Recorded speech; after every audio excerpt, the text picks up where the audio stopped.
Alluri Sitaramaraju international airport ఆవిష్కరణ కార్యక్రమానికి CM Chandrababu Naidu హాజరవుతున్నారు.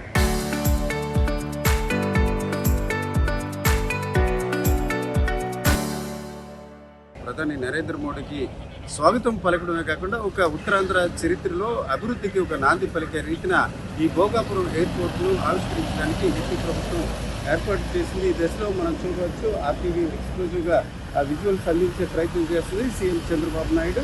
అలాగే ఇతర అధికారులు కూడా విశాఖపట్నం నుంచి బయలుదేరారు. దీనికి సంబంధించి సాధారణంగా చూసుకుంటే ఎయిర్పోర్ట్ ఆవిష్కరణ అన్నది చాలా పరిమితంగా అవుతుంది. కానీ ఈరోజు చూసుకుంటే ఉత్తరాంధ్రలో జరిగే ఈ ఆవిష్కరణ ఒక భారీ ఎత్తున చేయడమే కాకుండా దాదాపు 3 లక్షల మందితో ప్రధాని నరేంద్ర మోడీకి స్వాగతం పలకడంతో పాటు 13,000 మంది గిరిజనులతో కూడా తింసా డ్యాన్స్ ప్రదర్శన జరుగుతుంది. ఇది ఒక రికార్డు మాత్రమే కాకుండా ఉత్తరాంధ్ర నాగరికత అలాగే సంస్కృతిని ఇతర ప్రపంచానికి తెలియజేసే ప్రయత్నంలో భాగంగా జరుగుతుందని చెప్పుకోవచ్చు. ఇదేపటికి దాదాపు 4,500 కోట్ల పెట్టుబడితో 2,000 ఎకరాల విస్తీర్ణంలో జరుగుతున్న భోగాపురం ఇంటర్నేషనల్ ఎయిర్పోర్ట్ ఒక రకంగా ఉత్తరాంధ్ర కళలకు రెక్కలుగానే చెప్పుకునే పరిస్థితి. ఈ దశలో మరి కాసేపట్లో ప్రారంభమవుతున్న ఈ కార్యక్రమానికి సీఎం చంద్రబాబు నాయుడుతో పాటు ఇతరులు హాజరవుతున్న వాతావరణం మనకి స్పష్టంగా కనిపిస్తుంది.